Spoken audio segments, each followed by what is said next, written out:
Welcome to the Comics News Wire, where we get our news from the comics newsroom found at comicbookadvocates.com. This show is anchored by Mr. Anderson, who is the unboxable, advocating creator known as the Indie Comics Devil, who will tempt you with his devilish tales of fetish, monsters, and more. Join him and his co-anchors as they give you the comics news coming off the wire. This show is brought to you in association with ComicBookAdvocates.com is the global digital Comic-Con, but it's more than that, and you can be more too. Be more than just a fan. Become an advocate for comics like ComicBookAdvocates.com is for their creators, for their crowdfunding, for the very books they're creating, because we love comics.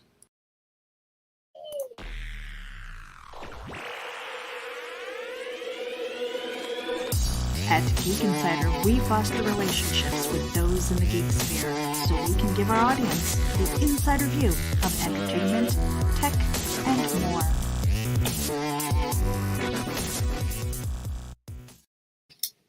All right, Meredith, tell them what this is about. Good morning, everybody. This is Sunday Comics Brunch with Geek Insider and Comics News Wire or Comic Book Advocates Network. And we're just kind of hanging out, relaxing. We've got our coffee. Well, maybe John does. I don't, and I'm really a sad puppy right now, but I've had quite a morning already. So trying not to lose my stuff on camera. But we're supposed to be relaxed and have fun, and we're supposed to talk comics and whatever falls out of our mouth today. Rob, back to you. I'm just trying to make my banner work behind me. I noticed there was a white spot on the banner, so now it's become my obsession. So I'm going to go back to obsessing. Studio lighting and everything. Although like that. I do have my squad shirt on to represent today. So today, John, exciting news for you this week. I saw it on the socials. Oh yeah, I had samples of all 5 of my John the Animator comics. I mean, look at the size, just sizing up here. Look. I know. I can't wait. Yeah, I know. Now, let me put you up on the big screen. Hold on a second. Look, they're real. There you go. There you go. Like that. Okay. There you go. There, and more. There's this one here, and then there's this one here, and then this one is here. Okay. There you go, camera. It's really exciting to get stuff, physically in your hands. I mean, I've been doing comic books and animation for 45 years and whatnot, and it's still just getting it in your hands is such a buzz. Does it ever get tiring? I don't suspect that it does. No, if you're in the zone when you're creating it, and then you come out, and it gets tired if projects, you spend so much energy and you have nothing to show for it. That gets really old, quickly. But if it's something that you have, I mean, I've got stuff from what I did, like 30 years, I still could hold it up and say, aha, this is mine. I enjoyed it at the time. And really, basically, if you're an artist and you're a writer, I mean, you're creative, it's the process of creating, because you're never going to be really totally happy with what you've done and satisfied. You just want to, I just say, okay, I'll go on to the next one. But, Yeah, I cannot wait until I can do an unboxing of my very first comic or my very first book. I've done digital books. I've self-published through Smashwords and things like that, but I never actually ordered any physical copies. I was just like, it is what it is. But now, for the past 6 or 7 months, I've been working on like this comics noob thing, where I gave myself a deadline to get my first comic done within a year. Okay. Or, I gave myself a year, deadlines sometimes, especially if we make them for ourselves. So I finished up the first 8 pages of my script because I'm trying to, at this point, now I'm in the process of finding an artist whose style is kind of what I have in my head. Mm-hmm. And so this is a whole other part of the journey that I'm not used to because I don't draw. Mm-hmm. I wish I could. And I was even thinking about, it's like, oh, well, let me try this layout thing. Let me try the stick figures and, just see if that might be something that I could pass off to an artist. And I'm sure that they have their own styling and stuff like that. But I don't feel confident enough in my doodling to try any kind of sequential art. I think that would be ridiculous. So I'm on that part of the quest now. Mm-hmm. And but having, kind of going back to what you were saying is I can almost see that finish line. It's way ahead of me still, but to be able to open up a box of my own books and go, wow, and be able to flip through the pages is really kind of exciting. Mm-hmm. Yes, just it is. the prospect of that. Now, your books are oversized, though. They look larger than your traditional comic books. Right. Yeah. Why did you do that, John? Well, the reason I did that is because it's a crowdfunding, and the books are not 120-page tomes, that people will say, okay, I'll spend $20, or $25 on something, and also they're for kids. Now these books are for prepubescent. I mean, 12 years old and under. Mm-hmm. And so, but I decided to use it to the European style of magazine sized book, the way you would call it, an album in Europe or whatnot, which you'd have a 8.25 by 11.75 size. It's oversized. The artwork is there. You could see it. You could feel it.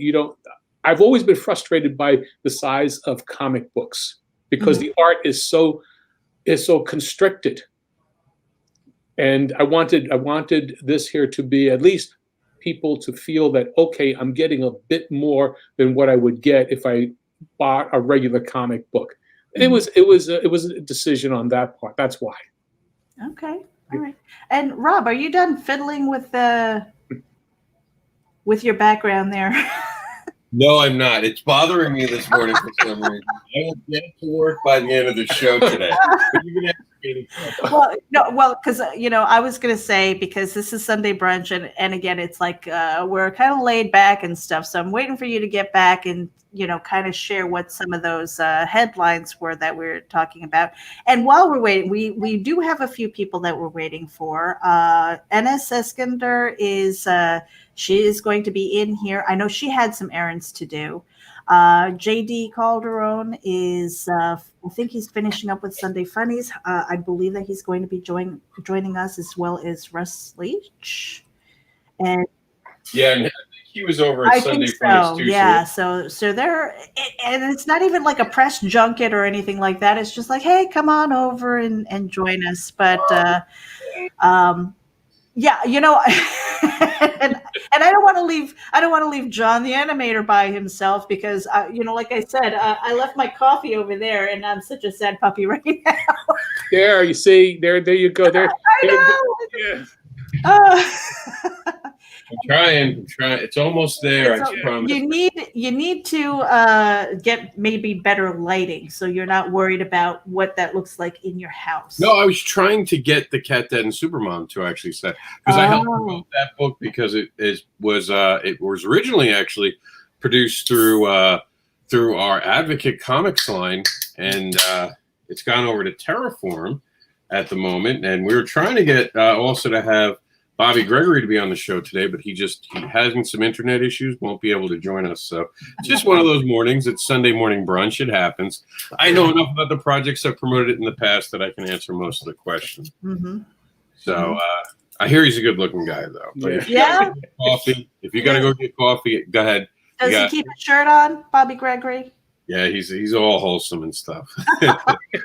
He's all wholesome. But guys, go get your Well, coffee. Rob, yeah, you take over for a little bit. I'll be right back because if I don't, after my morning, I'm probably going to lose my stuff. So Yeah. I'll be right back. No, yeah. Don't let the lady get loose her stuff.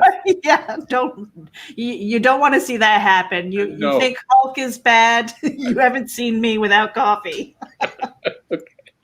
Now, you chose John to go onto both platforms. Why was that? Because you're on Kickstarter, so everyone knows, and Indiegogo. Yes. Well, the reason I decided to go with Indiegogo first was I did a project last year called Rough Sketch. That was my introduction, where I did a trade paperback compilation of my work as an animator from the beginnings all the way up to present time, and with a combination of comics and whatnot. So I had a really solid reaction on Indiegogo, and I decided, all right, well, let me see what happens. I did also do Kickstarter, and that was successful. So I figured, let me see what happens with Indiegogo first, so that I could then get in demand. Because if you successfully raise your or crowdfund on Indiegogo, you can extend it. You can't do that with Kickstarter. That's it. Whatever you had, whether it was a 40-day or a 30-day or up to 60-day, that's it. You can't redo it. So that's why I decided, and because it is not for your typical comic book audience, the John the Animator comics, at least this line of it, I'm coming out with a brown paper bag line of comics, with my Bloodwing Angel Chronicles, later on. But for this one here, I knew that it would be a hard sell, because it's not your normal comic book audience. There's not a lot of 10-year-olds who go onto Indiegogo and Kickstarter and have a credit card to go and do something. So I knew it would be a hard sell, but at least it would give me a chance, if I got enough there, to get an in demand, which allows me to continue, building up an audience for those books. That's the reason. Mm-hmm. That makes absolutely total and complete sense to offer it. You'd made the actually just brilliant analogy. Some people like Coke, some people like Pepsi. Why not serve them both at my restaurant? Yeah, Mm-hmm. yeah. That's why I did it. I did it so that I could get people to do that. But again, there are two some, as I say, some people like Coke, some like Pepsi. But really have to know that it's two different markets, and expect a different reaction, from your for potential supporters. Mm-hmm. And we're gonna pop JD Calderon. And you do have to pay attention to both markets, to John's point. That's very smart on his part. Hey, JD. How you doing, Rob? Good morning, everybody. Good morning, JD. Yeah, How was your morning? Well, I'm still waking up. So I just popped over from Randy's show, and here I am. So how you doing, Don? I'm doing good. That's good. Yeah, we're just kind of laid back. I feel very happy now. I have my cup of coffee, and so now I can relax and breathe. My husband is going to be so mad when he gets back home, and we're going to pop in Russ Leach in here too. Well, okay. So just so you guys know, hello, Russ. Hi, Russ. You want to just say hi real quick? I know you guys. Yeah, you guys are like chasing each other from room to room. And we were just on earlier. Yeah, I literally had enough time to go outside, go to the toilet, and come back. Yeah. Well, did you have a good morning though? Yeah. It hasn't even started yet. Now, this is it. My morning started about 7:30, and I was like, I'm going to be so productive today. So I said I'm going to go, because I looked and I said, okay, Randy doesn't need me, so I've got that 2 hours or so. I'm going to go to the laundromat. While the laundry's going, I'm going to hit the grocery store, and all's going to be good. I'm going to come back. I'll have time for breakfast and coffee, and then I'll be able to sit and relax and have fun with you guys. Nice. That just blew up. And it wasn't anything that was in my control, but it was just like, time is not my friend today. And it was like, you know what? I feel like the adrenaline flowing, and it's just like, okay, I'm not going to have a Hulk moment. I was close. But needless to say, my laundry is still at the laundromat right now, and I sent my husband out because I said can't have laundry unattended for 2 hours there because our stuff will disappear. Now he's going to come back all Hulk. So, but it's your soap that would disappear. That's the thing. Forget the laundry. The soap is what.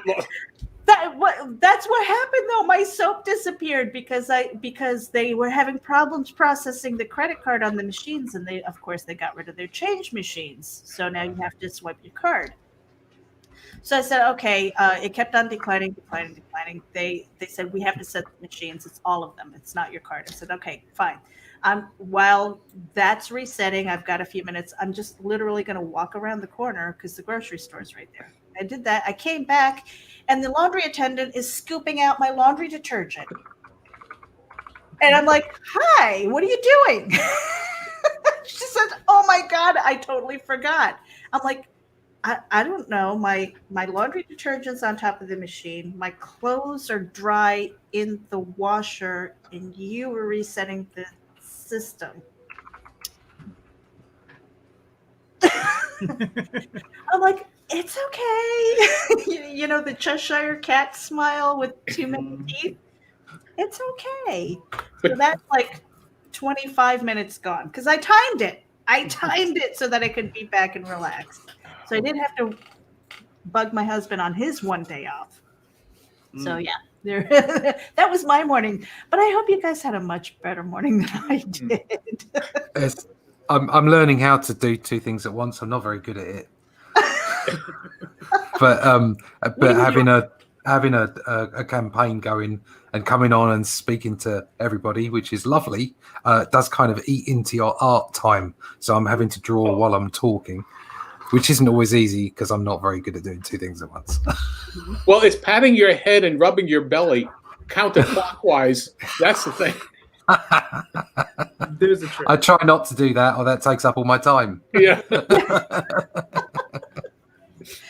And so, what other things are you working on, though? I mean, because I know this, trying to get whether you call it, I call it the gauntlet because it's exhausting, especially if you have crowdfunding going on. Yeah. You're trying to get on as many shows as possible. You're trying to tell people about your artwork. You're trying to get people to know who you are.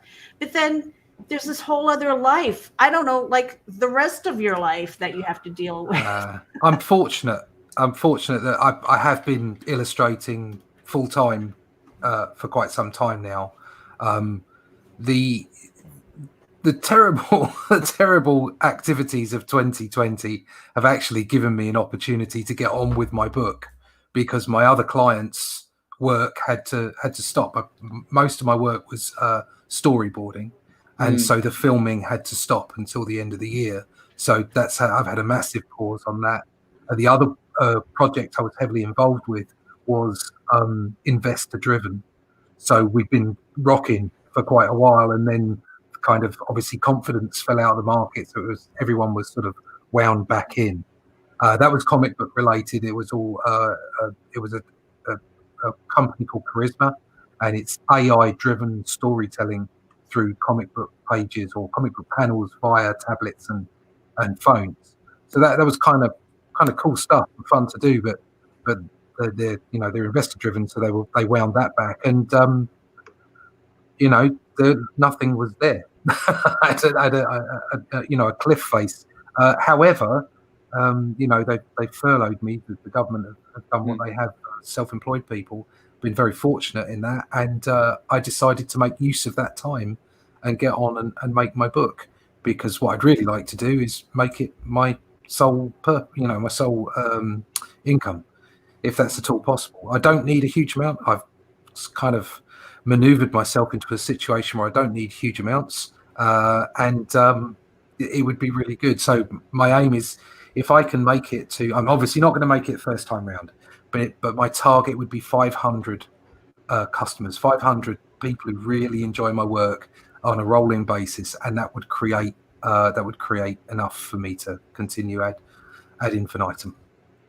So I've been very fortunate that I've been able to like throw myself at this completely.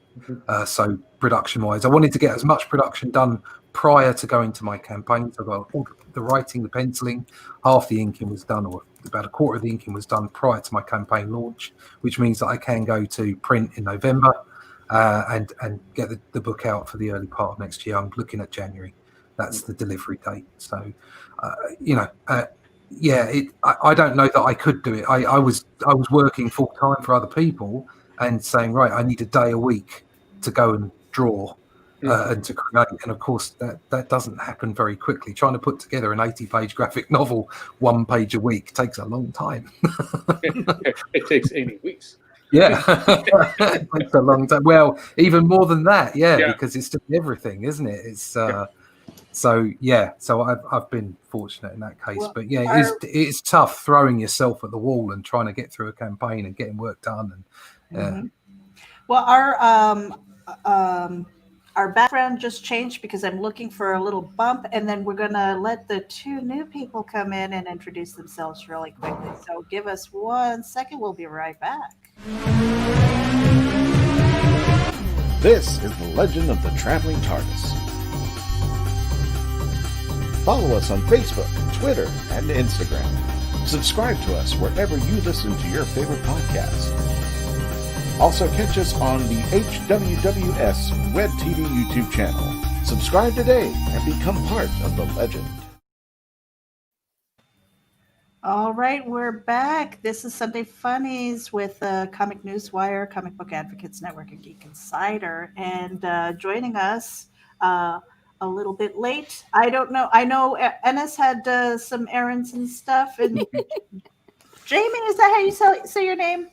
Yes, it is. All right. It's a different spelling, and I'm like, I'm just going to take my best guess here. But ladies first, go ahead and introduce yourself really quickly.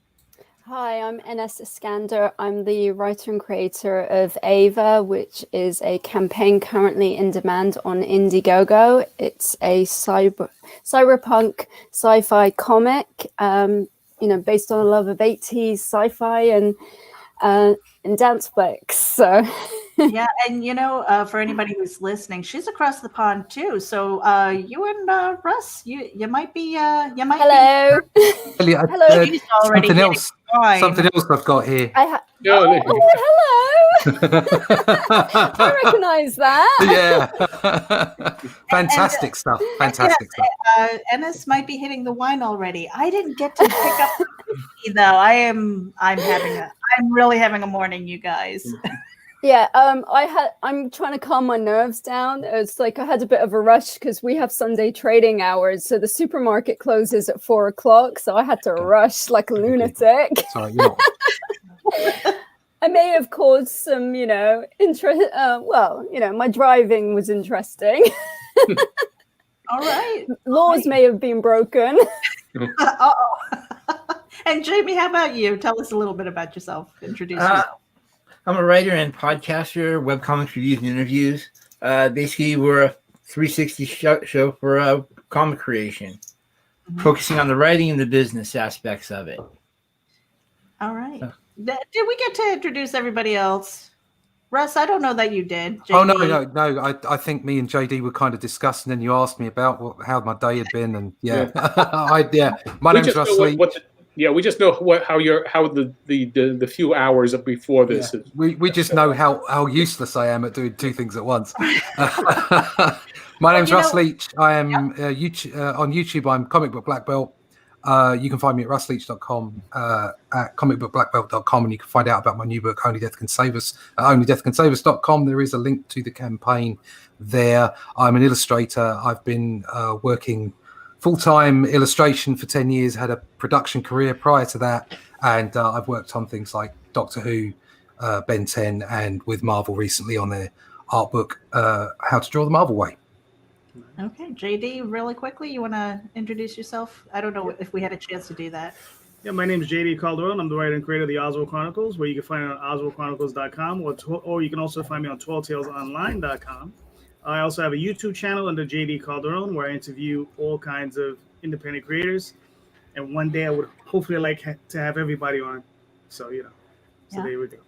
Now, so Rob, this is our second episode of Sunday Brunch, and we don't know. I mean, this is kind of like pilot season for us. We're seeing what happens and stuff like that. But this is really, I mean, we're calling it COMiX Brunch, but I mean, we talk about other things, but we also have the news, and maybe kind of going around the room and say, hey, what's your opinion about this and this? Rob, are you ready to kind of share some of those headlines?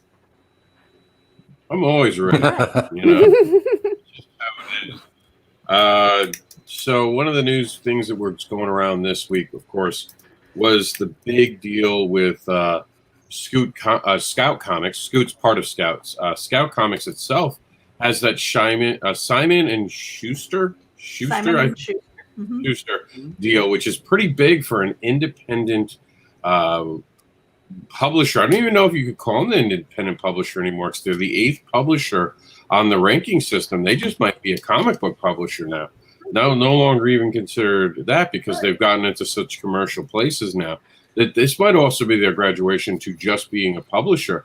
Big news, because, of course, Scout COMiX has been coming up the ranks the last couple of years, and they've shown that the pandemic has not slowed them in any shape or form. Mm-hmm. So do you want to explain what Simon & Schuster is, Meredith?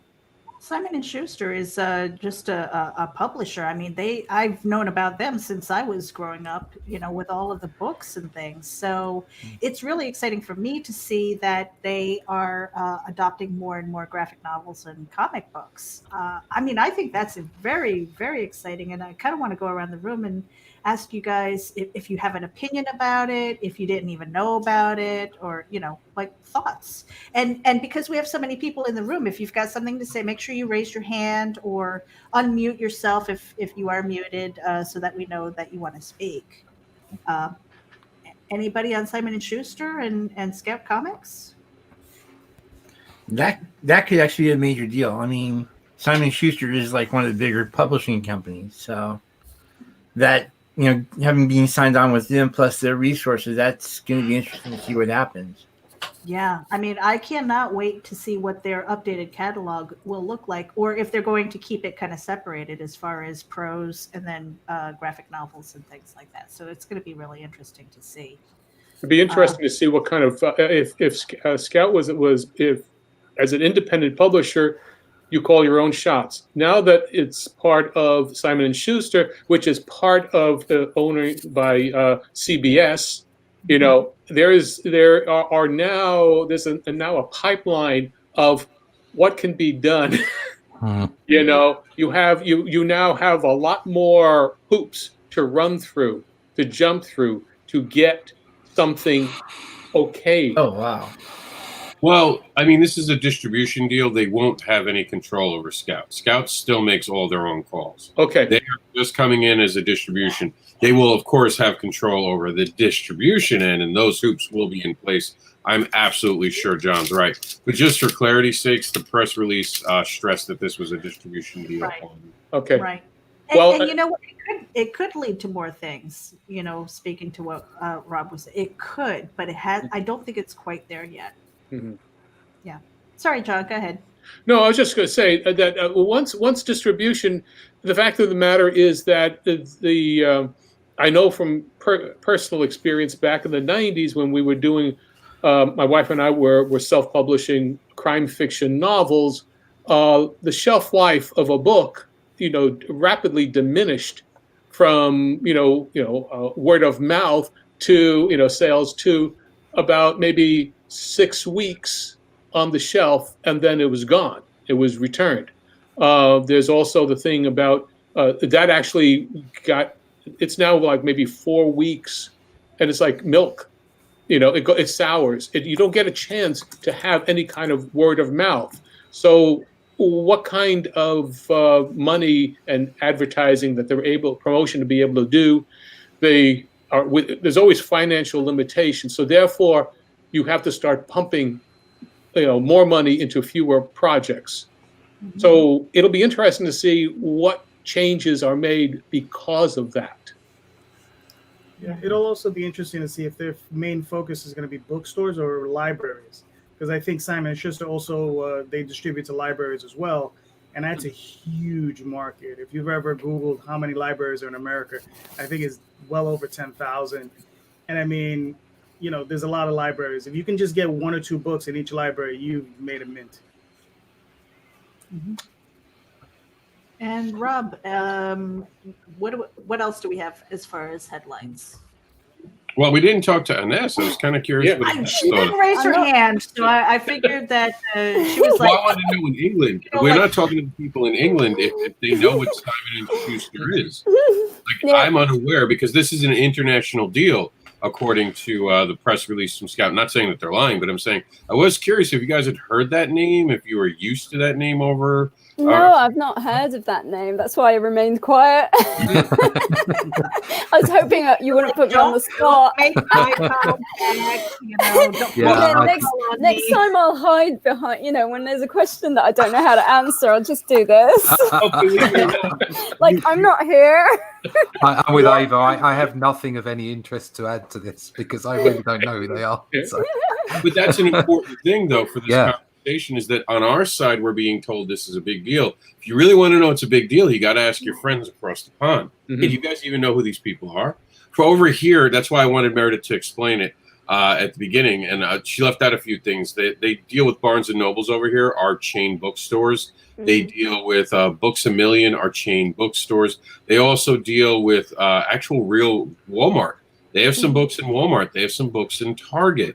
Because I looked up the company a little bit, because I was curious about the thing that, my knowledge of them is really, I believe that they do a lot of academic books, which wasn't really part of, we're not talking about that here. No, but it's important because literature, comics are finally being taken to that level of being respected as literature. So it is actually related, believe it or not. And on top of that, for those who don't know, when Diamond disappeared, they kind of showed up and were like, hey, do you guys need help? So they wanted in comic books. So that was another big deal to this story that a lot of people didn't realize, is that when I won't say the word, because last time we said the word, the video got shut for a few seconds. But the Big P started, and it sounds so. The beer bug, I don't know if anyone even knows that anymore. I'm trying to work it out, because now people are like, there's a bug in my beer too. Because it's clever and it's early, so no. But they were trying to come in and take over for DC for distribution and trying to work out a way to be the next comic book distributor. So this might be the beginning of them not just working with Scout Comics. We might be hearing about them picking up some other smaller individuals. That's why I was curious about the Over the Pond. Well, I didn't know them, but I did know Scout. Okay. So and Scout are in a short. The way I see crowdfunding, I think some people have already done this quite well, is that with Alterna, is that you have like your cinema, your first launch, your premiere, as it were, on Indiegogo, and people, when they buy into your book and buy into your product, get something special. So they'll get all the extra content, they'll get all the extra bits and pieces that you have in stretch goals and all that kind of stuff. And then it's okay to, after that, maybe even in multiple books, to move on and say, well, I'm providing a cut down version to the network, which would be a publisher. So I'd already kind of looked at Scout as a potential to go to at a later date once my books had filtrated through the crowdfunding route, to maybe be a way to get garnering an even bigger audience. So Scout were already there, but I wasn't aware of Simon & Schuster. I have a strange question. Maybe it's strange. Because I've been an independent writer for decades. And there was a point in time when I really wanted to have my books published by the big two, as far as I'm concerned. I think at the time there were like 5 major publishers and stuff. I think that's been whittled down. But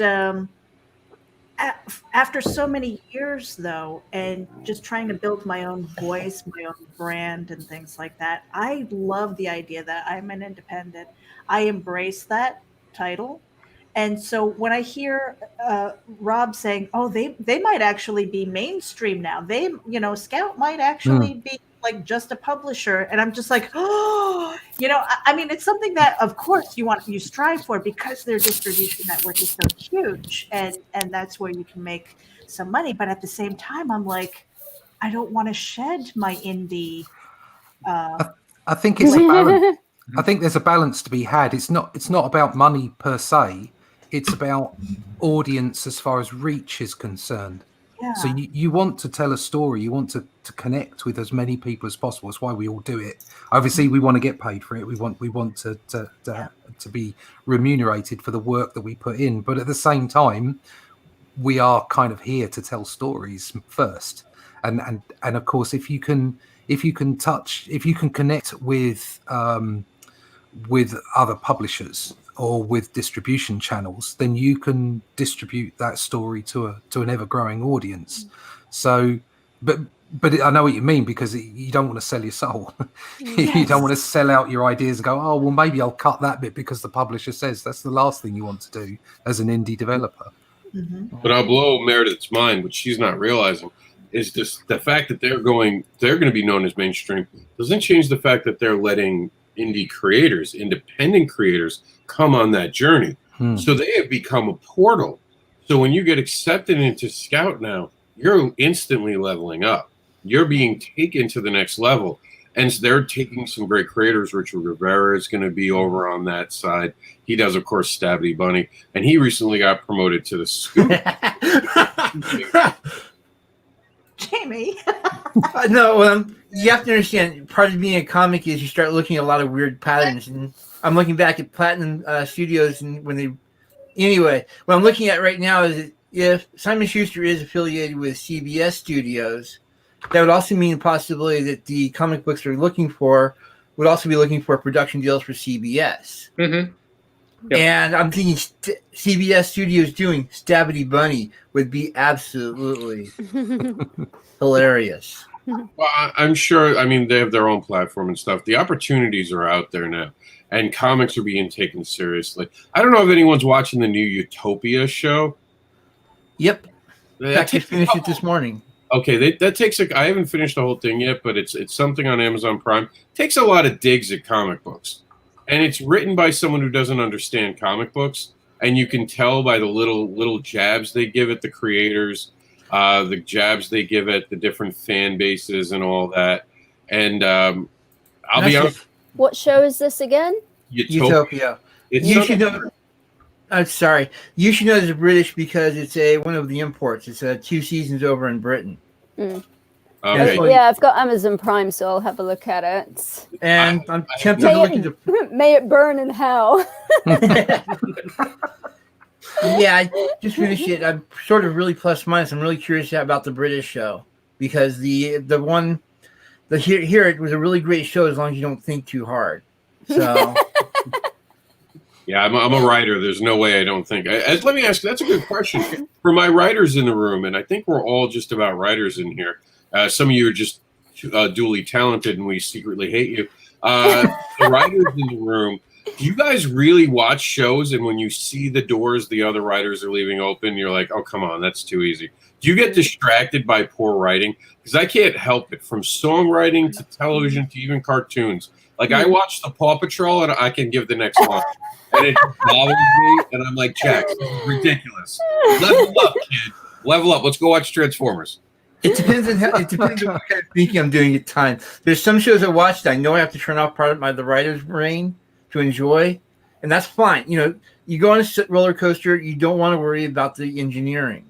I want to worry about the engineering. I want to worry a lot about the engineering. But then there's shows like Utopia where it's like occasionally some of the writing will just come out and just simply take you right out of the story. It's so problematic. And John, you had something to say. Yeah, it happened to me even with animated cartoons. I mean, once you know how the sausage is made and you know why they did that, it's kind of like it's hard. I mean, there's a period of time where when you haven't been in the production, you're learning it all about. And you say, okay. But after 45 years and 50 years of writing and drawing and whatnot, I get pulled right out of it because, I said, okay. For example, I can't watch Mandalorian because I animated Boba Fett, in the holiday special. So I'm looking and saying, oh, they're using the head tilt. I did that 40 years ago. And I'm watching, okay, what's something new that they're bringing to? But that's just with animation, I could see what's going on. And with the writing, yes. I mean, been writing actively and publishing for about 20 some odd years, 25 years. So I can see where all the beats are. And I'm saying, why did they put that? Why are they breaking the fourth wall? And it kind of ruins a lot. That's why I predominantly enjoy British imports, because no, quite honestly. I mean, my wife and I mean, Kathy's Canadian, I'm from Brooklyn. We've both very well read and we understand what's going on, and we just can't stand, most of the material because we know here in the States, we know what they're producing it for. The British imports, and I know there's a lot of what's the word that you use? Trash, rubbish. There's a lot of rubbish that is trash works that gets right through, and we say, okay, but let's put it this way: there is no equivalent to Broadchurch? To here in the States. There's no equivalent to that. There are so many other shows that we enjoy that because there's a sense of writing that's not to formula. And we really like it. Sorry, good. No, they actually made a Broadchurch in America. You know what? Don't watch it. No. I'm watching. I mean, let's put it this way. It's extremely difficult sometimes to understand a Scottish accent, and it's just driving. I mean, we've cracked it. We've cranked up the volumes on so many British shows because everything goes down very. Do you not? Do you that's not the have BBC subtitles? Pardon? I do subtitles all the time because guaranteed I'm in the middle of watching something and it's like the really important part, and then the kids come in and they start asking me questions. So I think I've lost my hearing. So I'm constantly. I actually as a writer, I find if I've got the subtitles on, it helps me from a writing perspective as well. But what I was saying was I sort of totally get like what you're saying about watching other people's work, and sometimes it can be really bad and you just want to stab your eyes out, but it's a real treat when you come across some written work, like a TV series where you just can't predict what's going to happen, and it's like a masterclass in writing.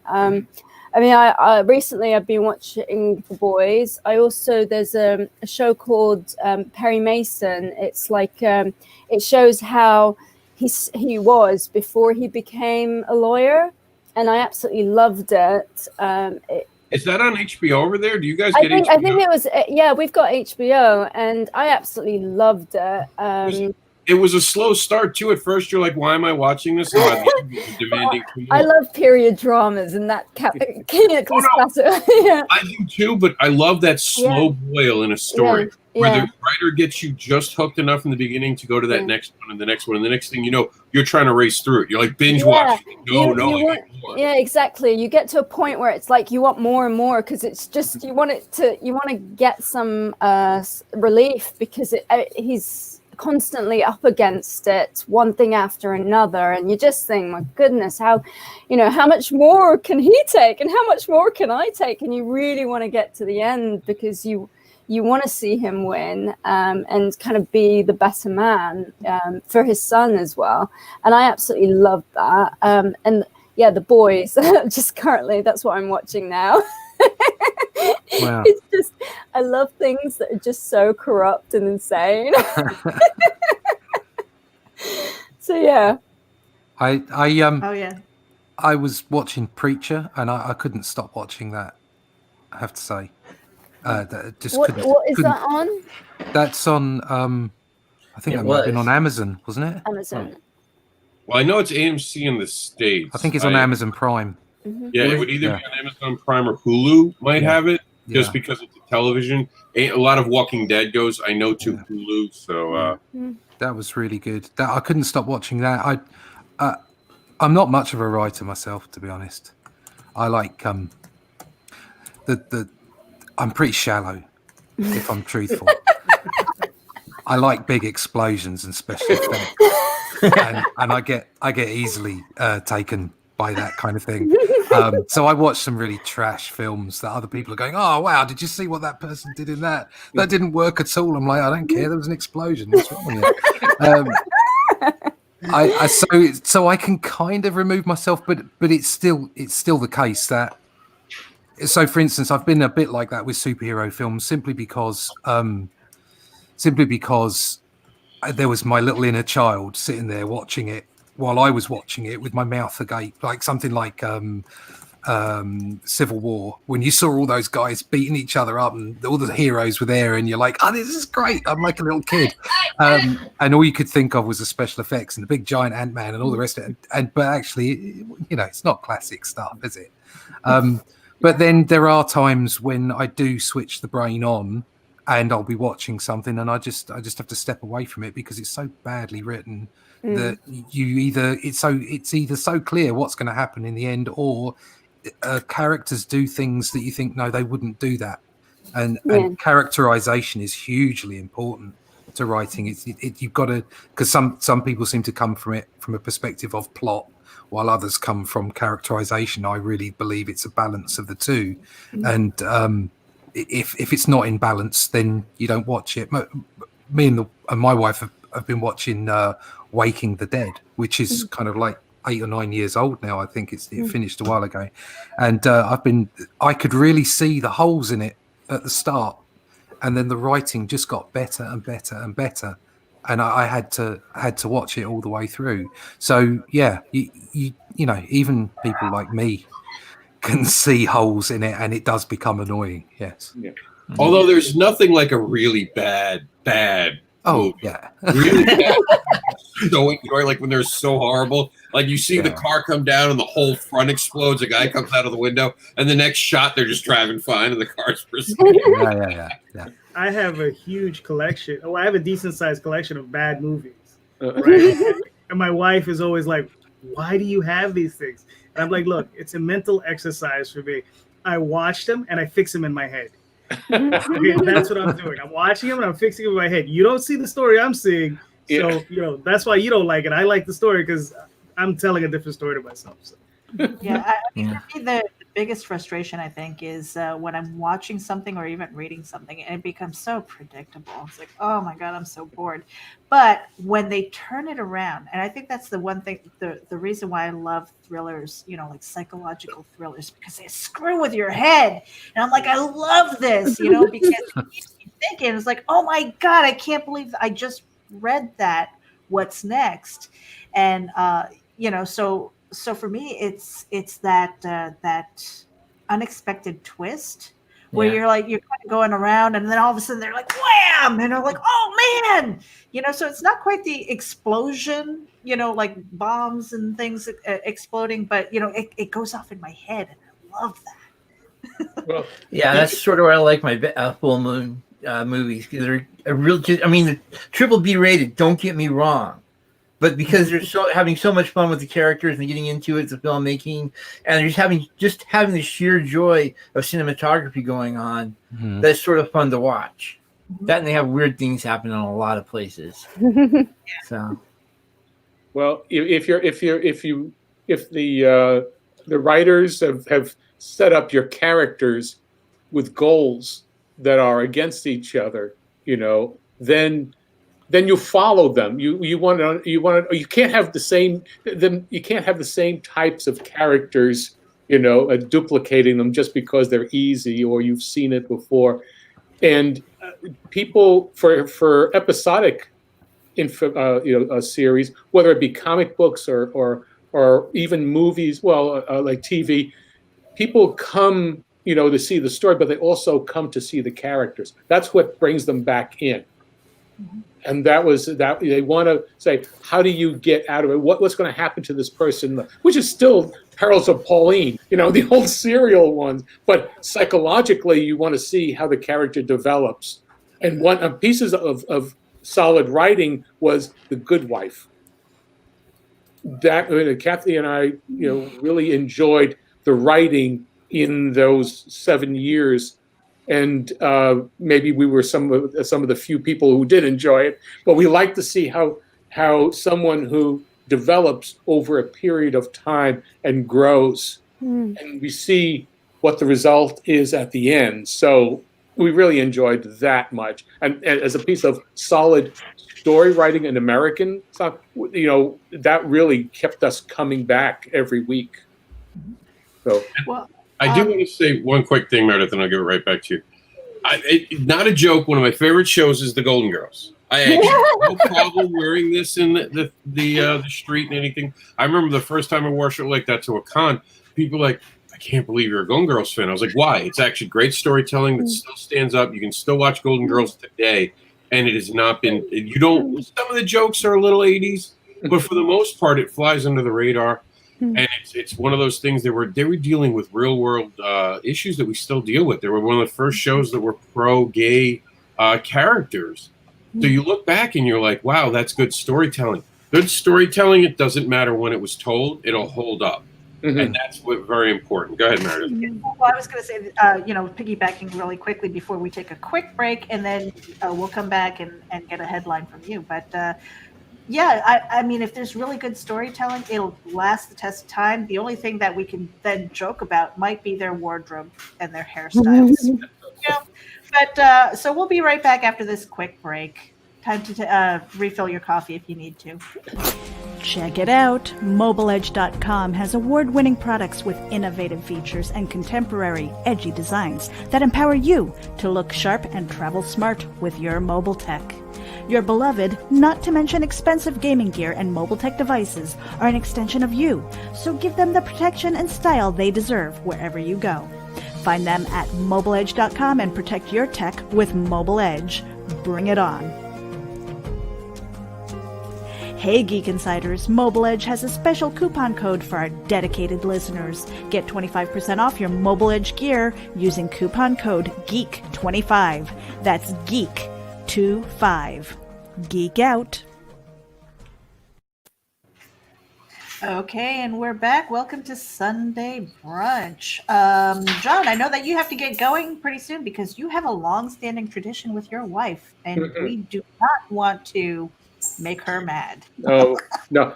I've been making pancakes and eggs for Sunday noons for close up about 30 plus years, so can't do that. Yeah, but I really enjoyed being part of the conversation. I hope to be back too, your another invite. So, but anyway, it's still a few minutes, so carry on. Yeah. And we want to make sure that I think Rob, we have his QR code if we wanted to share that too before he leaves or after the fact. But Rob, so what is another headline that we were kind of talking about this week? You're on mute. I have Jax in the background, so I try not to be rude a lot of times because he gets so excited at his games. But this was actually a very interesting week, believe it or not. There was a lot going on, it seemed. It's actually hard to pick it, but one of the bigger ones that did make a round that I would like to talk about was actually me. I somehow got involved in someone. I put on a T-shirt, didn't think anything of it. It's one of the T-shirts that had a saying. The saying was, it had Batman on it, and it was, sometimes you hurt in order to grow, lose in order to gain, and because life's greatest lessons are learned through pain. And I thought that was a beautiful saying, and I had gotten the T-shirt as a gift. and it was for my sister right after I'd had back surgery, and I was literally learning to walk again. So that shirt really means something to me.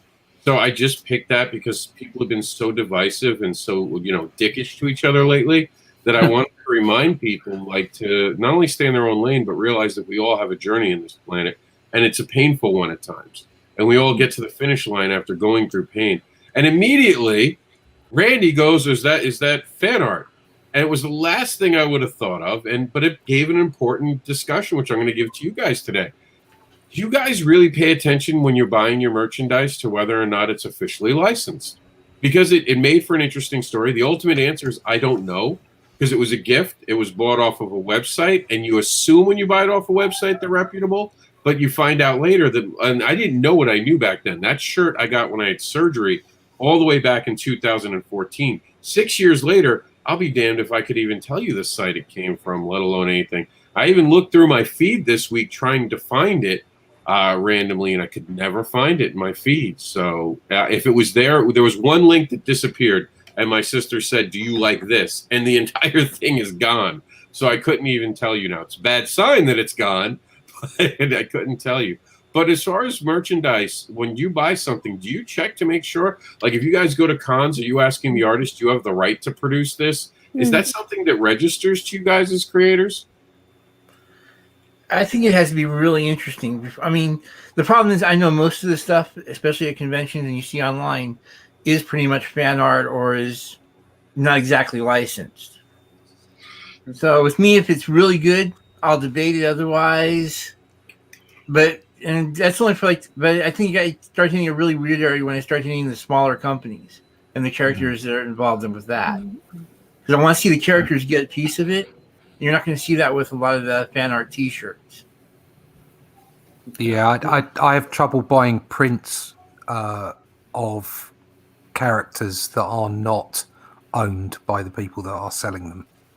I'd have no problem with asking another artist whether they've worked on the property or not.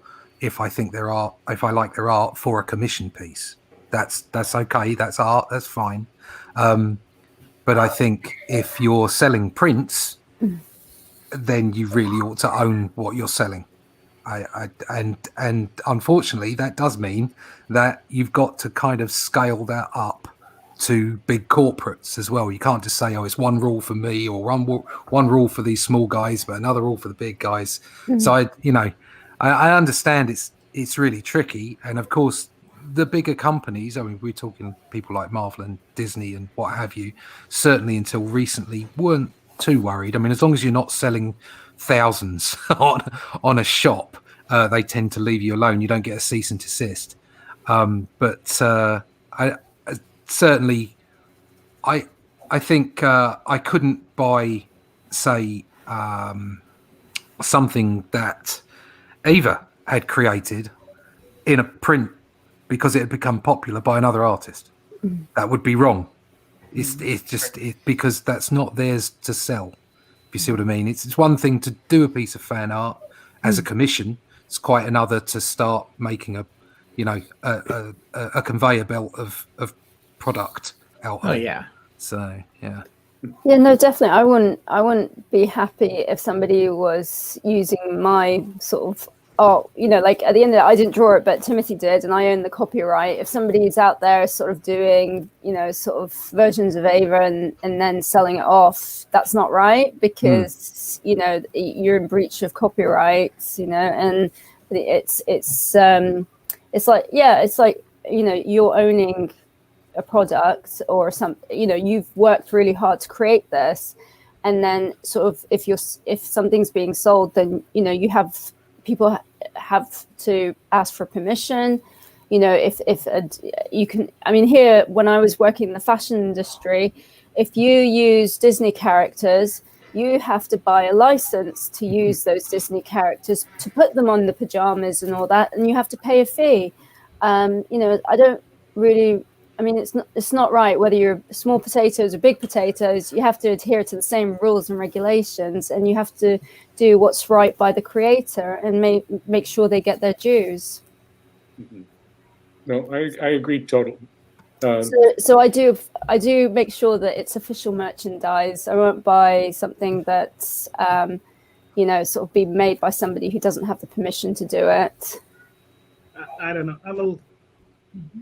And John, we know that you have to get going, so we'll let you say goodbye. I don't like kicking people out of the room, so we will let you. So this gives you free reign to say whatever you like now, John, on your way out. You need to be really rude now. Let's see how rude you can be. All I know is sometimes I have a twinge when I see Boba Fett, the cartoon version being used by Disney. But we worked for Lucas on that project. And he sold that to Disney, and so, but it's still cool to see it, But I would not want any of my own characters, to be pulled off of the internet and plopped onto a T-shirt. I wouldn't want that at all. And so what I don't want to happen to me, I don't want to do to others. So that's what my gear is. That's what I go for. So anyway, it's been a blast. See you all. Nice to meet you. You take care. Yes, great talking to you and meeting you. And I'll see you later on. Enjoy your pancakes. Thank you. Pancakes. We'll all be over in 15 minutes. Ciao, ciao. Take care. Oh, and for anybody who's watching, I'm just going to pop his QR code really quickly. So if you are watching on the replay, this is going to his Indiegogo page, which he's already reached goal. So when it's over, he said that he's going to have it in demand, and that is where you can find Snuffy and Zoe, Mega Moose, and right now he's got those sketches, the Boba Fett sketches, which I'm surprised haven't been flying off the shelf. But so let me give you guys a second to do a screenshot or scan it on your phone, and we'll pull that down.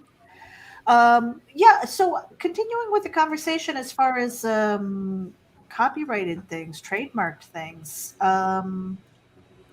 Any other thoughts on that, JD? Yeah, I'm a little conflicted. I tend to buy shirts from two companies called T Fury and QWERTY. Now the thing is those are mashup T-shirts they tend to put out.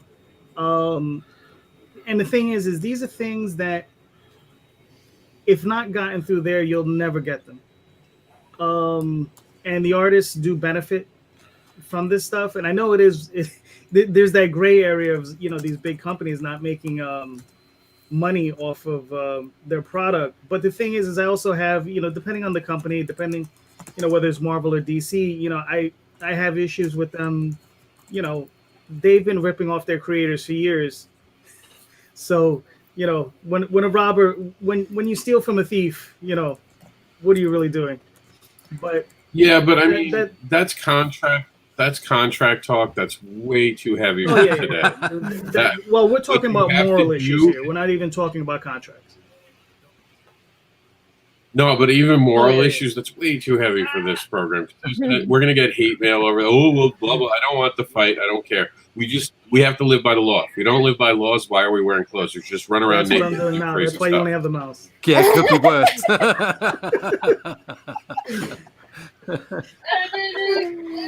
No, but that's an important discussion to talk about. Running around naked? Always.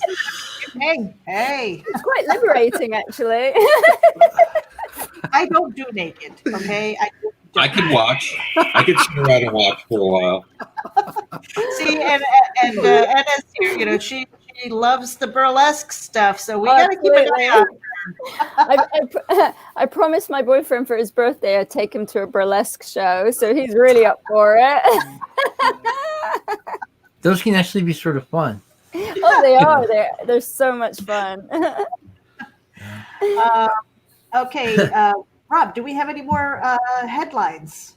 Quickly. We are at the 1 hour mark, and I think we haven't quite decided. Again, this is our second episode with this. Not sure if it's going to continue. We're just kind of playing around with show ideas and things like that. And, I mean, it could go 90 minutes. It could go I think 2 hours is often too long. But a lot of times when the conversation is going, it just flies by, Yeah, having a comics version of Meet the Press is not an incredibly bad idea. Mm. One of the things that we did talk about this week that was kind of telling was the difference between DC and Marvel. And while it wasn't a headline itself, it is something that's been talked about a great deal recently. Marvel's really having trouble getting stuff out right now. They're having printer problems. They're having the ability to not get Diamond to work the way that it used to work for them. They're actually having trouble in all areas. And the conversation's been, Marvel took a break, took a knee when this whole, 2020 circumstance showed up, as opposed to DC. And now we're seeing DC gunning full forward into 2021. So I wanted to talk to you fellow creators. Do you guys think that anyone who took a break during the beginning of 2020 has actually set themselves up for a hardship at the beginning of 2021? Cons aside, I know everyone's been affected by the lack of cons, but do you think taking a break was a bad idea for anyone who did, that were major companies? Only if they took a complete break. If they basically still this is one of those weird situations where if they basically still went hardcore, I can see some problems showing up. But as long as they basically did enough to basically keep in the news, I think they'll be okay. I mean, I think sort of if you get caught sleeping and then your competitor is kind of, sort of running miles ahead, then you're in trouble. You got caught sleeping. It's like a race between them, and they thought, oh, we'll take a break, or we'll not sort of operate as normal. But then DC kind of said, okay, this is a time to double our efforts and work hard to make things, sort of. I mean, I'm always been more of a fan of DC because I do find, their stuff is a little bit darker, a lot more edgier. So, I think they did the right thing, and Marvel got caught sleeping. Yeah. Something worth noting here is DC's been ending a lot of the series recently, haven't they? I mean, so I've been seeing a lot of production slide off. They still started going gung-ho, don't get me wrong, but they've been been cutting back a lot. Yeah. Again, that's just a business call. If you're not making money doing something and you keep doing it, the definition of that is insanity. You're absolutely not going to survive as a business. What happened is AT&T took over about a year ago. AT&T gave everyone about a year. Then someone got called into an office, they lost a job, and then everyone else got lost jobs that weren't producing, or their titles got switched and everyone got restructured. It shows actually that AT&T is watching, taking it serious, and it actually makes me have confidence in them because they're now pivoting. What's working, what's not. We're also losing the fact that death metal has been the biggest success at DC without having an event that reset the entire timeline. It was just fun.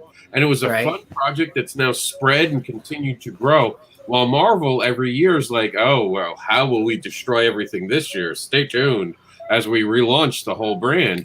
And I think he's finally moved away from that. Jim Lee recently even said that they're not doing the 5G thing, but they're taking the elements of it and slowly developing it. They're no longer going to do a huge yearly event that somehow resets the continuum, but there will be a crossover event, smaller ones, like there were back in the 90s when comics made a little more sense because they were built around the fans. And I think the goal, too, is to invite readers again. Hey, you invest in this, we're going to continue to tell you a story. And they're also making it for younger readers. You can tell they're not a comics code, but there's a different way that they're approaching it that's inviting more fans to it now. And I think that's a wonderful idea. Yeah, I think it's fascinating to see DC go out, get new distributors, do different things, and try to really push the market in the right direction. Whereas then you just get to see Marvel panic and they say, hey, how many covers can I slap on this book? Quickly, more covers. How many more covers? Yeah, I was going to say the same thing, JD. Yeah, exactly. Yeah, they're panicking, and you're right about the Rob, about the all ages aspect as well. Some of the stuff they put into Marvel Comics these days, I can't understand why a kid would want to read it. It's of no interest, and I'm not talking about it being over their heads, but particularly because obviously you shouldn't write down. You should always write across so that you never talk down to your audience. But in some ways, it is kind of talking down because it's talking about things that kids just don't want to see. They just want fun and adventure. So you're not going to pick up the kids market or the all ages market if your stories aren't fun and adventurous and taking you on a journey rather than sitting in a coffee shop and talking about stuff from one head to the next. Doesn't make an interesting comic book. So and we've spoken about this before, where I personally feel like that all ages has kind of gone to the wayside because they partition everything up into kids, young adults, adult, and back in the day, that's not the way comics were.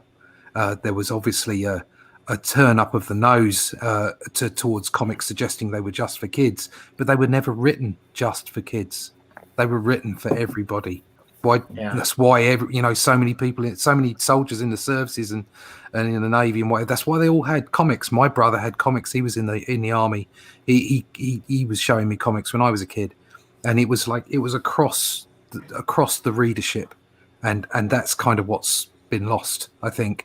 And maybe DC are thinking more about that and thinking about how they could, because that's the way to bring more people in. Not just pick out single markets and say, let's shoot at those people, but by making a broader audience. Yeah. So I think I completely agree. Completely agree with that statement. I was just looking at the release date for the Batman film. It's like a year. Sorry. I was just curious because I think Robert Pattinson has COVID, so they've had to stop production. That sounded very Batman-like. Yeah, I'm Batman. It's you have to put on a really deep voice to be Batman, don't you?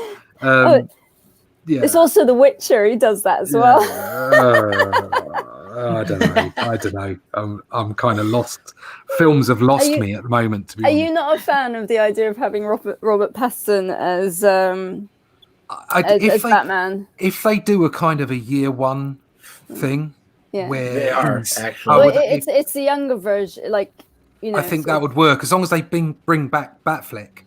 Then that's okay because as much as everybody hated a lot of the stuff that was going on, there was one scene in Batman versus Superman where he came smashing through the window and beat up all those guys, and that was pure Batman. And he looked like Batman, and he did what Batman does. He detected his way to where the bad guys were, and he kicked their backsides, and it was fantastic. And I really, really enjoyed that, and I thought Batfleck had possibilities, and then they kind of went somewhere else in with their Justice League film. But never mind about that. There are still options. There are still possibilities. So if they do like a year one, then maybe I could be sort of lured back into watching a film. But it will still only be. I won't be going to the cinema for it. I can tell you that because the popcorn is like £10.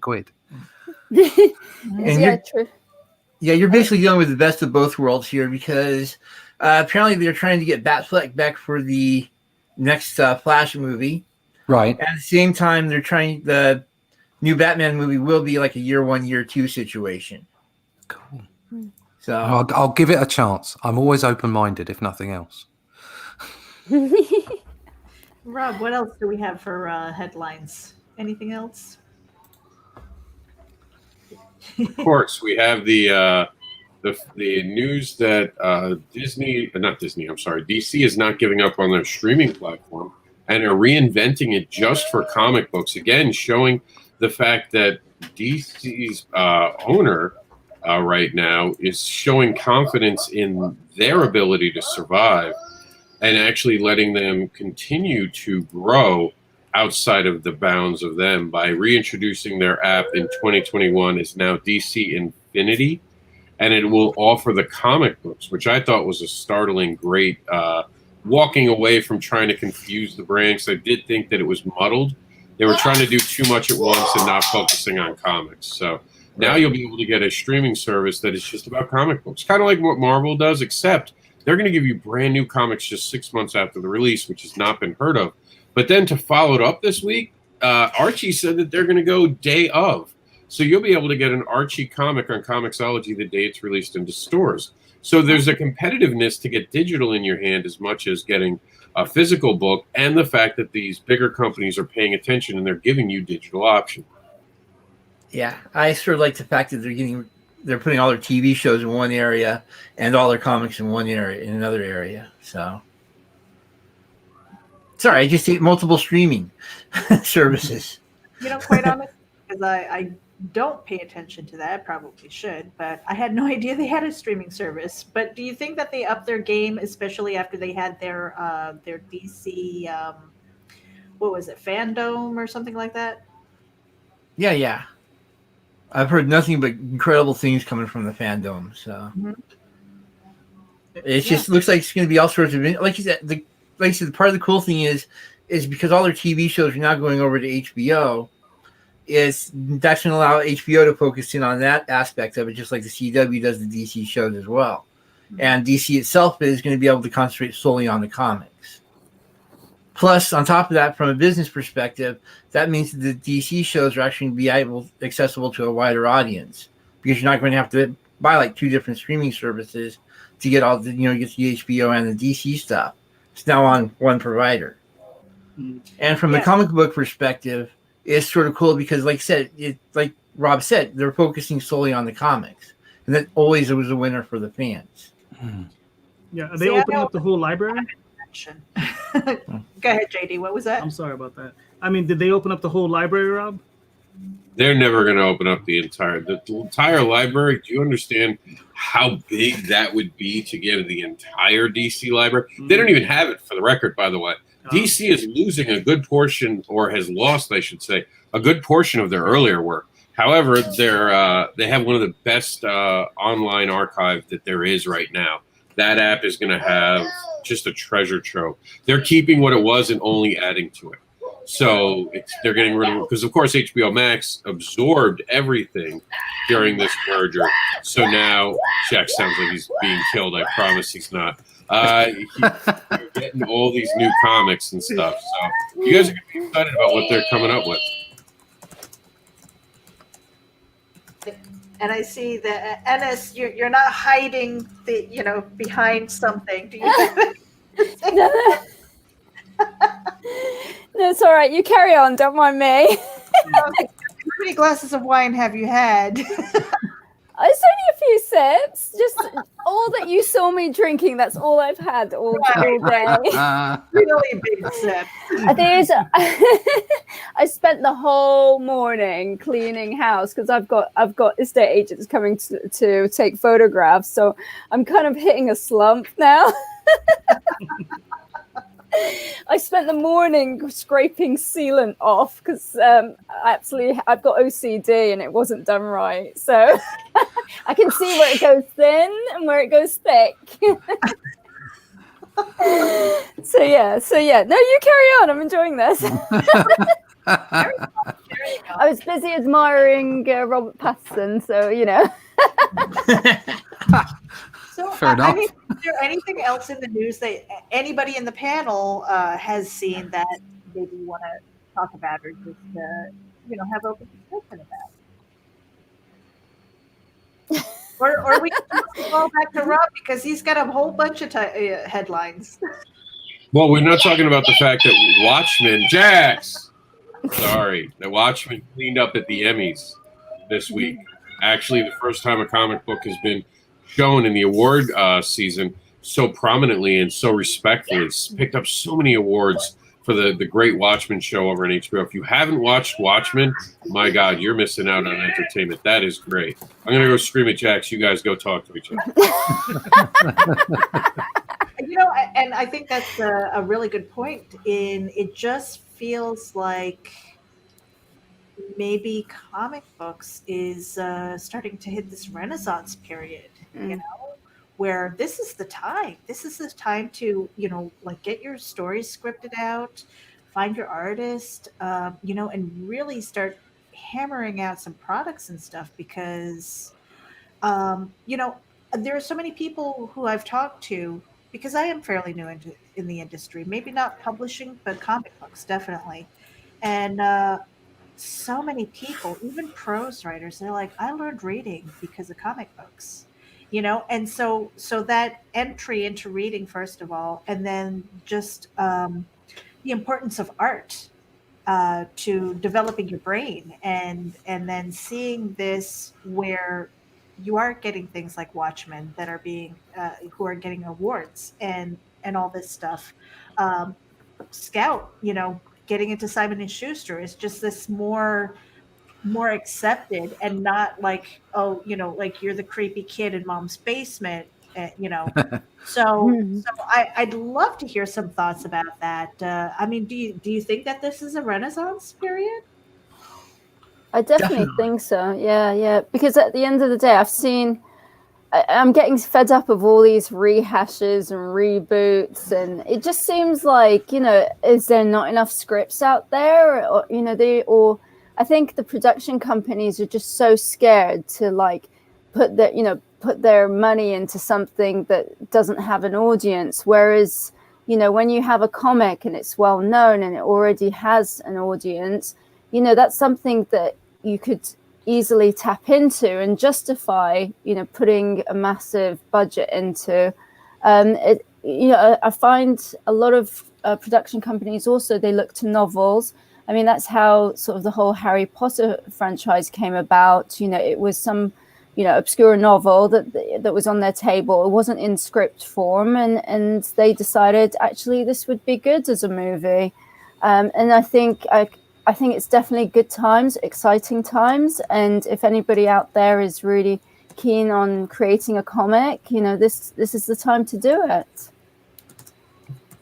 Yeah, we've got more tools than ever. Absolutely. Things like Indiegogo and Kickstarter, any of the arguments about whichever side of the aisle you may be on, to one side, I'm not interested in that. They've democratized being able to get your book out there. You've got a shop window that's global. You've got the ability to reach people everywhere, and you've got no one stopping you. There's no one saying, well, that's not quite right for us, we're not going to publish it. Or, no, we don't like this or that about you, we're not going to publish it. Or, no, you haven't taken our editors out enough time to dinner, we're not going to publish it. It does happen, okay? And of course, it's always been cliquey. That's just the way it is. It's how you do business. It's networking. So you meet people, you meet editors. My gig on Doctor Who was all about the editor that I knew. So obviously you've got to be able to do the work. You can't just turn up and I'm only drawing stick figures. You've got to be able to do the job. But it's still it's always been a case of networking. But these new tools, they've democratized it. It means that we can go anywhere and do anything. And then if that becomes big, then maybe, more well-known or larger corporates can come to you and say, well, we'd like to buy that, or we'd like to do something with it. And at that point you say no. But it's totally open for you. It's your choices, and you're not being restricted from doing that. And then when you put your work up on Indiegogo or Kickstarter, it's the market that decides. You reach out via YouTube, via Twitter, Facebook, whatever it might be. You try to reach an audience and connect with them on a personal level, as well as you connecting with them through your books.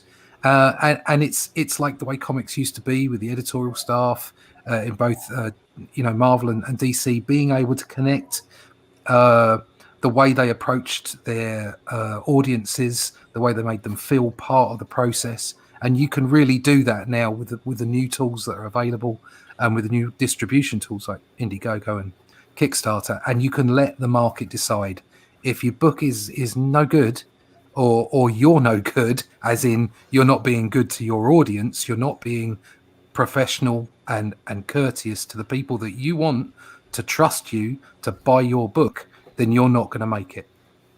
So it's about the market. it's about making sure that you're the best you can be, so that you can reach out to that potential audience, and they can put their confidence in you, and you can entertain them.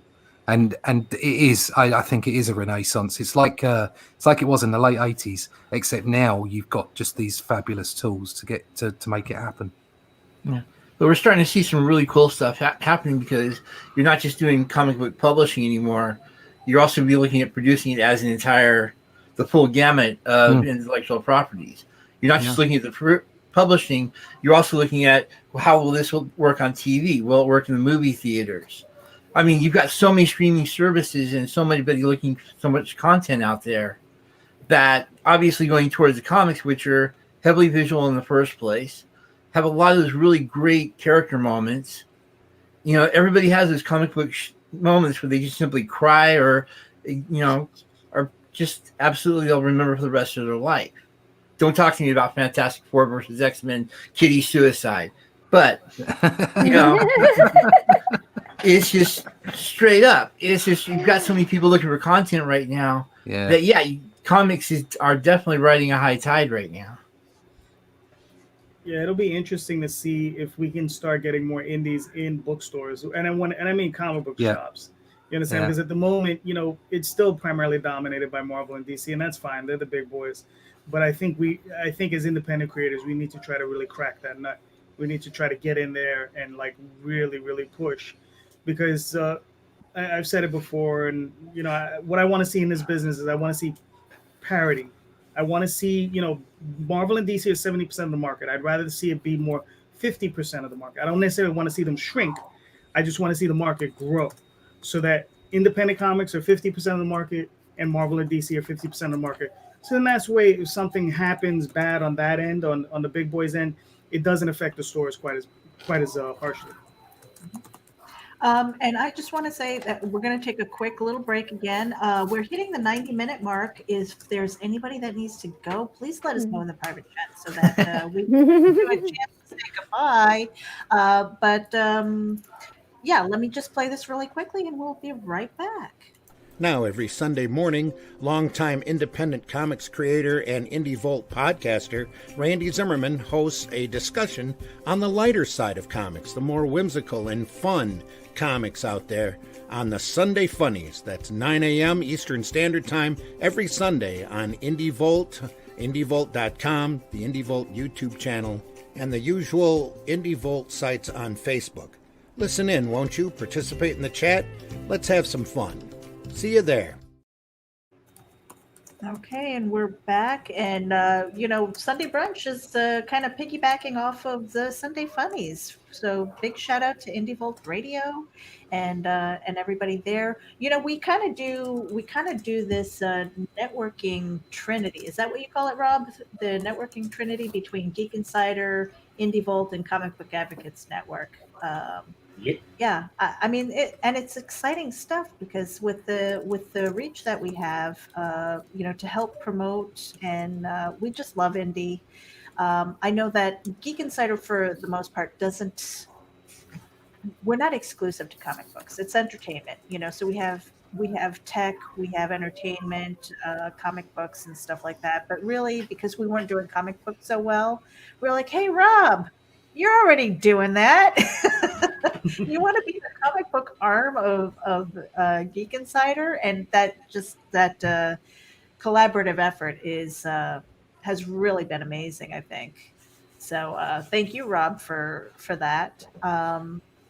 So again, you know, I just wanted to go around the room. Does anybody have to leave right now? You know, I mean, because I'm sure we all have things to do, but we can keep going. We can get up to the 2-hour mark. And also, let's take a look at the comments that we have from the audience. I've seen a couple come in. But I'm good to go until football doesn't start for half an hour. All right. So Joe D. McPhee was in here, and he's actually got a Kickstarter going on right now. It's the 10th anniversary of Amazonia. So thank you for popping in here. Karim Mami, if I'm saying that right, appears in a puff of smoke, and then he vanishes. And then let's see here. We might not be reading all of the comments only because, if the conversation has passed and then we're pulling those up, we're like, what the heck is that about? But Pops Van Zandt, he popped in here. He's always in a puff of smoke. All right, what kind of smoke do we want to know? And MJ art, comic book art by Mike Seeley. He was in here. Batfleck in that scene was phenomenal. So yes, we love Batman. It's kind of funny because I have an image that I made for myself. I don't want to call it a meme. I would hate to be a meme, I think, but I am wearing my Batman shirt and I have my Wonder Woman mug. And in the sidebar, I say, I am Batman. But my husband keeps buying me Wonder Woman stuff. I don't know why.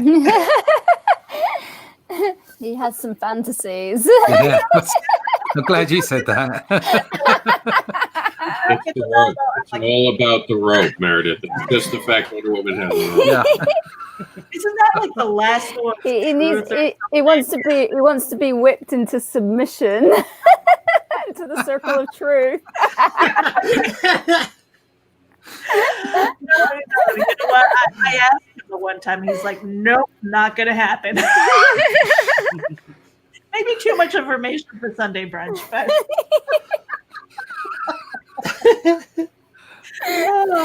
Anyway, Rob, It doesn't take much to get me started, does it? You shouldn't have let British people on here. You shouldn't. It's not a good absolutely. thing. We just take it into the Let's other realm. We've let someone from Brooklyn in here. There's nothing lower. There's nothing. And yes, Meredith, your next piece of news: Supergirl gets canceled. The news isn't Supergirl gets canceled; it's the news, the fact that no one talked about it. I was the only person I know who actually talked about Supergirl getting canceled. I can't get details of that. I tried watching that and I couldn't get past. I don't know. It wasn't. I couldn't. I don't know. I had a hard time with it too, Anna. So I don't know if it's maybe. I mean, if you stick Henry Cavill in front of me, of course I'm going to sit there and watch it. I don't care how bad it is. The fact of the matter is, it's Henry Cavill, and he can do no wrong. Stick a teenage girl, and who's super skinny and has superpowers, and you just think, okay, what's your weakness? Because I'm really not empathizing here. Yeah. The question is, was anybody really watching it? Yeah, I wasn't. I tried to get my daughter to watch it. She wasn't into it. Yeah, this last season wasn't really great. Plus, the ratings, from what I understand, are down like by about a third. So, I think it's a bit dated. I mean, especially if you've got somebody like Wonder Woman. And on top of that, you've got Gal, who's playing Wonder Woman. So, I mean, she could turn straight women, so that's a lot of competition, I was thinking just the same about Henry Cavill, actually. You guys are awful. I don't know, but Ryan Reynolds, absolutely, yes. He's a cutie. There's no doubt about it. He's got a lovely smile. And we won't talk about the characters he plays. The kids love it. Has Supergirl ever done well? No, it hasn't, as far as I know. That's not true. I mean, I remember seeing the film with Faye Dunaway when I was a kid, and I would be like, oh, I wish I had her powers. I could just fly to wherever I wanted to. And I never got the impression that she did well. No, she did well at Dine. Her dying has meant a lot in comic books. Well, yeah. I gotta give her a lot of Definitely. credit. So I'm hoping they kill her and it be a big reason for the CW. I know that sounds awful. I've watched every season. I like the actress. The actress is also pregnant now. She's entering a different part of her life. Also, if you're playing Supergirl and you get pregnant and suddenly your body's a little different, it's got to be a lot of pressure for an actress. Oh, yeah. Well, I mean, if you think about Gal Gadot, she was actually pregnant when she was doing, Justice League, right? Yeah, she was pregnant. You could tell. I was like, I'm telling you, that CGI wasn't good enough because she's supposed to be like this, and she was completely straight. And I'm like, I can still see the bump. Who are you kidding? Yeah. But kudos to her for being able to still do it whilst pregnant. Hey, Yeah, you know what? My baby is 22 and I still have the baby weight. That's my story and I'm sticking with it. Yeah. And Joe D, you are McPhee. You are in chat. You are more than welcome to join. I think Rob dropped the StreamYard link in here if you want to pop in for a little bit, because we don't have that much to go on the show here. What do you mean? I got tons more news. You got tons more news. Yeah, but we I don't. do this all week. Yeah, I know I that. could go on We could stay here for hours. We could, but you know. I got topics for days, man. Topics for days. Throw one I'd down. like to ask Rob, what's going on with your hair? I'm growing it out. Are you is it going to get really long? I'm debating being that weird guy who gets the really long hair, but it's at that chia puff thing. Like there's nothing I can do. I'm like a chia pet for the next couple weeks. Yeah, at the moment you're looking very nerdy instead of edgy rocky. Some of those baby pictures of you, just to catch the gym. I'm always impressed. I'm always impressed by people who can grow a full head of hair. So I was going through my stuff, and I always talk about how big I was, and JD was very, very mean to me. So we decided we were going to bring up the pictures this week on the show. We were having brunch. So this is from my timeline as I'm being attacked by a child. This is before I had a child, so I had time to go to the gym and really work out, as opposed to my 1 hour now. But this is where are they? Oh, hi, baby. Yes, hi, kiddo. And of course, I can't find him now because I'm trying to do this. There it is. So this was Rob. I was expecting your face. You know what? He doesn't have the tassels yet. That's when I could bench press 400 pounds. Yeah. But he was merciless. He's like, why is there a midget? He actually called me a midget. I know. Doesn't he look tiny? And I can't unsee it now. I actually went and measured myself. I was like, wait, am I small? Have I been tiny the whole time? You know what they say? The little dog doesn't know he's a little dog. I'm up there on the thing, and I'm like, no, I'm just very big. I was like, he's never seen the inside of a gym. Why am I listening to him? I nearly fell out when JD said that. Oh my god! I gotta give him credit. That was a good one. Yeah, like my hair. I'm trying to grow it out just because, we're in the middle of 2020. There aren't a lot of shows. I can't keep the mohawk because of Jax, and I have to talk to teachers. Yeah, I like the mohawk. School officials, mohawk. Yeah, you were one of the few people who liked it. My family-wise, I was told you're not going to keep that, right? That's not something you're really going to go around and look like when you're with us. You also had another picture where your hair was kind of long. I mean, you were looking quite 70-ish, like Brady Bunch. But people like that one, the longer, me with longer hair. I get the Jesus hair. The problem with long hair is that, and you women will know this, you have to you have to take care of it. You have to condition it. And we're in hot Florida. Your hair gets frizzy. Have you seen how 9 months I haven't cut my hair? 9 months. I'm going on Thursday. Hurrah! I speaking of hair, I usually donate my hair, but I'm at a point now where look at this. Wow. Yeah, that's what I did with all mine. I gave it away. I usually donate mine, but now I'm at a point where they say, well, if you have a certain percentage of white hairs, we won't take it. Can you not color it before you donate it? Huh? Can you not color it before you donate it? No. A lot of places want plain, natural, unmolested hair. Yeah, I had that problem. I don't have a lot of gray hair, but I also found out I have white hair. I have it even worse. My hair is just white, and apparently white hair is harder to dye. I didn't know that. Gray hair is easier. White hair is a little harder. And I was going to donate my hair, and it turns out they can make synthetic hair that's better than human hair now.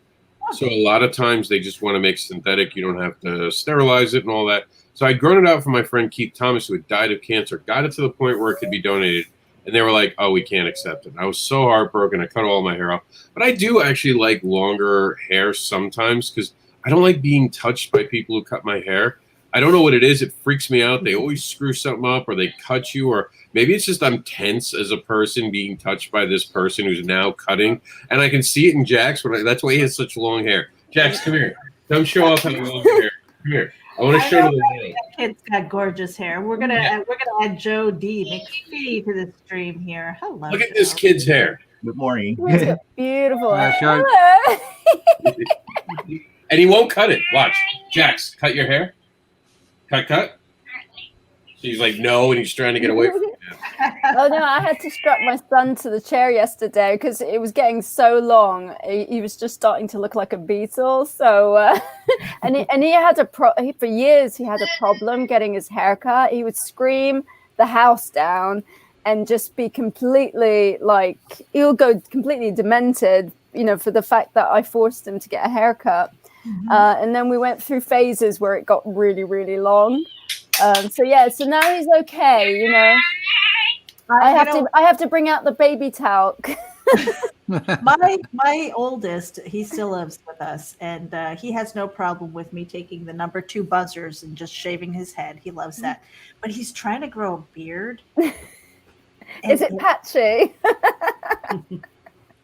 I'm gonna say it. It looks like ball hair. Okay. It's bad. And I'm like, That's harsh. I said, please, for the shave it. It'll grow back. It'll come in thicker. It'll be, more full. And he won't do it. And I'm just like, it's gonna be like one of these nights where it's just gonna be like he's gonna be sleeping. It's gonna be like, hey, not my face. I highly recommend sedating him and then just doing it while he's asleep. Oh man! So Rob, save me again. What else are the headlines? Well, really awesome stuff right now. Of course, I have to sneeze at this moment. Was the fact that a university used used comic books to show scientific research. They were challenged by their teachers to show a way to give information in a unique fashion. And I thought that was kind of a badass, again, showing how comic books have been leveling up. So what do you guys think? Are comic books a good educational tool? And I think that's the last topic we're going to have, and then go around the room and say our goodbyes. Yeah. And actually, before we answer that, Joe, go ahead and quickly introduce yourself, and then go ahead and answer that if you've got something to say. Oh, yeah. Okay. I'm Joe D. McPhee. I'm the president of CGC Studios. I am the writer and creator of Amazonia, AWF, and Primetime Saturday Night. And to answer that question, I'm going to give you a product that actually does that. I have a creator friend by the name of Todd Black that does a comic book series called Secrets of Science. And that's what they do. They actually take real world problems and lay it out in a comic book fashion to show how they could solve these issues. So you might want to check him out as far as that book is concerned. I believe there are like 3 issues in to that series. So yes, they have been using they actually interview actual real scientists for things like pollution, different major topics that's out there in the world. And they propose from beginning to end how to resolve those issues, and they write a story based upon that. Anybody else on that? Well, yeah, I totally agree. Sorry. Yeah. I'd be hard for me not to say so, because I know way too many people learned how to read and write and do a lot of math and science through comic books. So I'm not really seeing how that's a major issue. JD. Yeah, I know for myself. I mean, it was my gateway into reading novels. So, and that just led on to everything else. So. Mm-hmm. So, yeah, exactly the same. Gave me a vocabulary, without a doubt. If you're reading Thor from Stan Lee when you're a kid, you're going to get a vocabulary. You got to go and find a dictionary. So yeah, it's just such. It's the whole visual stimulus along with reading, and it helps create images in your own mind, even though the images are there in front of you. You're making them move with your own mind. And we were talking about this yesterday. That the earliest case of any kind of visual communication in that way would be, I suppose, cave drawings. And that was done hundreds of thousands of years ago. They were the original comic strips. So it's a fantastic educational tool, and it's been ignored certainly in this country, and I would say in America as well for far, far too long. I seem to remember at one point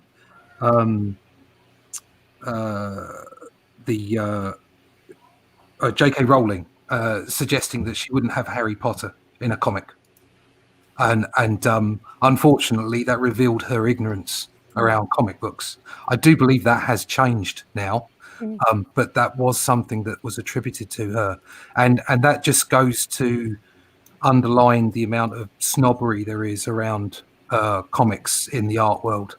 So, no, it's time to end it, and it's time to make sure that kids have access to comics far more often than they do. They are a fabulous educational tool.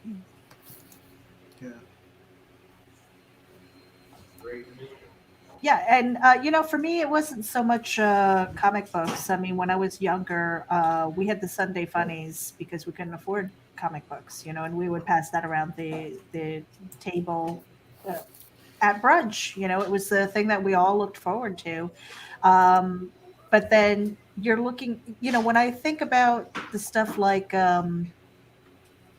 what was it? The School of Rock? Was that the cartoons that we grew up with? It was like Conjunction Junction. You had Schoolhouse Rock, yeah. ABC Schoolhouse Rock. Yeah, I learned so much because of that. And if they had taken that, and I don't know if there was ever like a comic book form of that. There should be, because it helped. I mean, to this day, I'm nearly 50 and I remember that stuff. So PBS had the Electric Company, which is sort of like that. So. Mm-hmm. Yeah, I remember Electric Company more so for the Spidey Super Stories, which eventually came to print. Yeah. So I think, oh man, Samuel L. Jackson did those like he does uses voices nowadays. Sorry. Or how about the crazy one? What was it? George Carlin was. He was a character for a children's story on I think it was PBS. I don't remember which one it was. I saw him. I was just like, George Carlin. Yeah, Thomas the Tank. Yeah. He was in that cartoon. A few others. He was in Clerks' cartoon. A few. Oh, he's cute.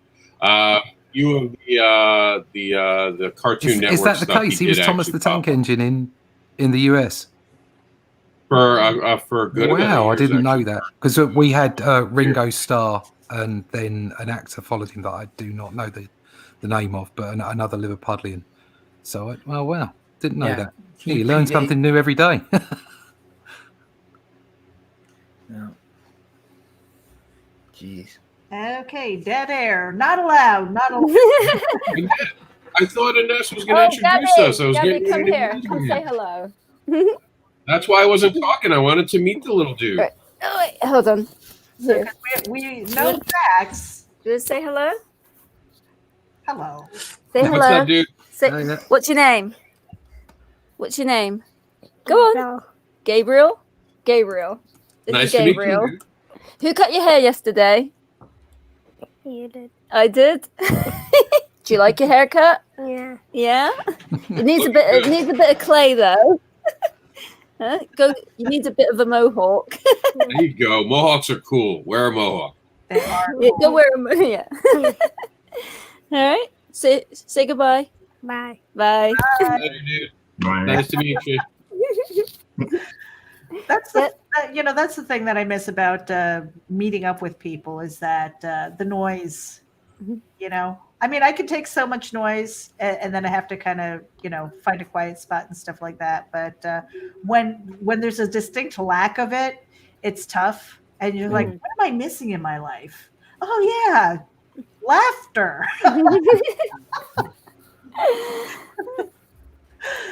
Oh, I okay.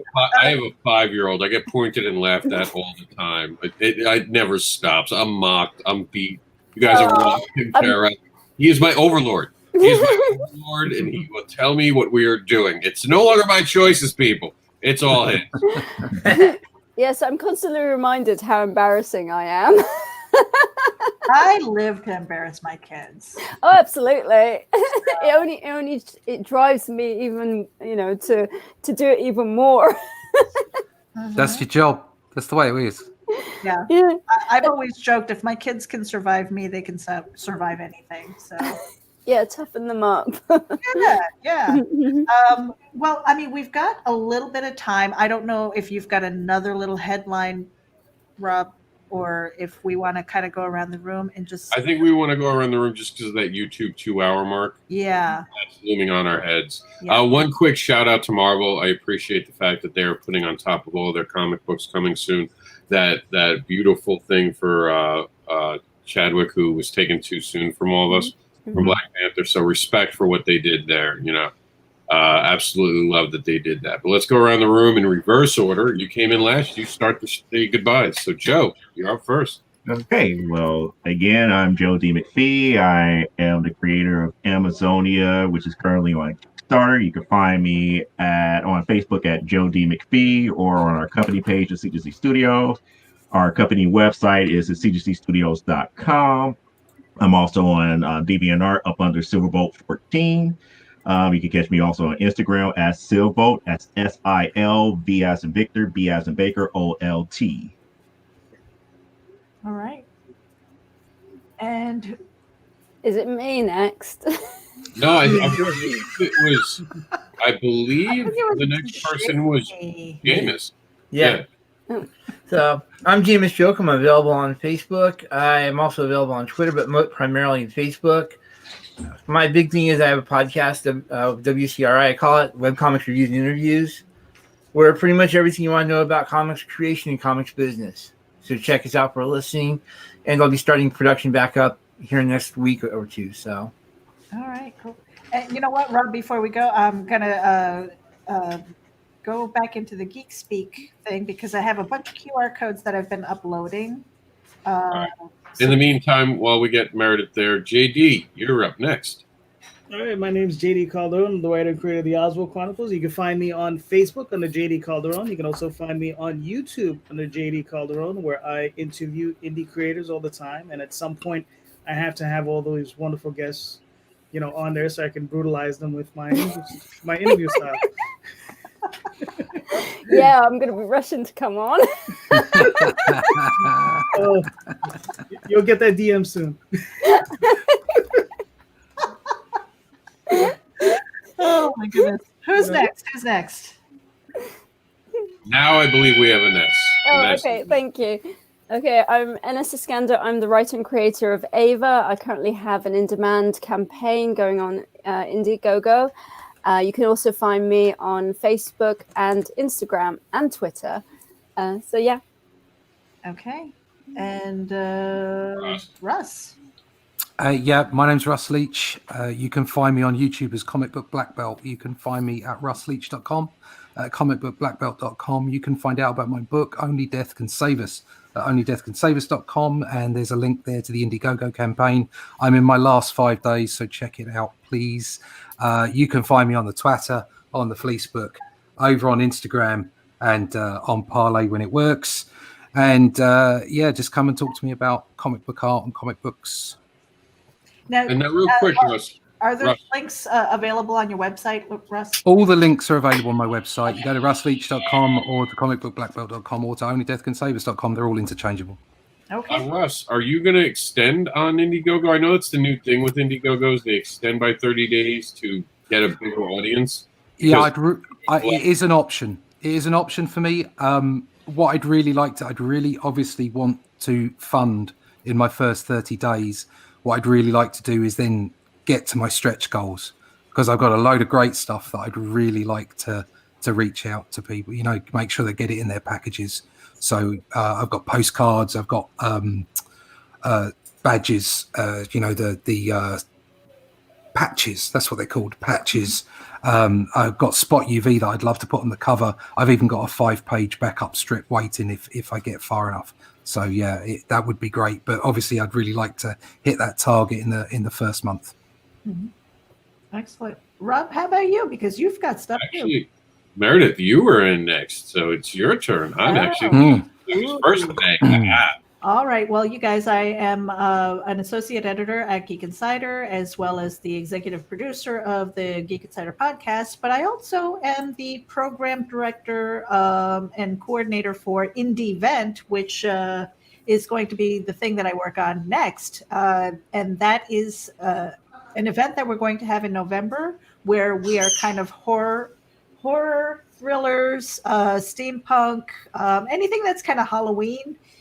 Excuse me, anything that you want to like twist and turn and I don't know, be dark and spooky, but it's going to be a lot of fun. We're going to have panels. We have some people who have already confirmed, and it is going to be a week-long event. So it's going to be Monday through Friday, November 9th through 13th. It's going to be a lot of fun. We're inviting people to bring their own shows. We're inviting people to send in their ideas for panels, for evergreen material and things like that. So, I mean, things like the art of writing horror, things like that. Those are things we're doing. We're also putting in a cosplay aspect into it, which is, again, that's the thing that I have to work on because I'm a few weeks out. I don't want this to be like 10 days before I try to throw up a website.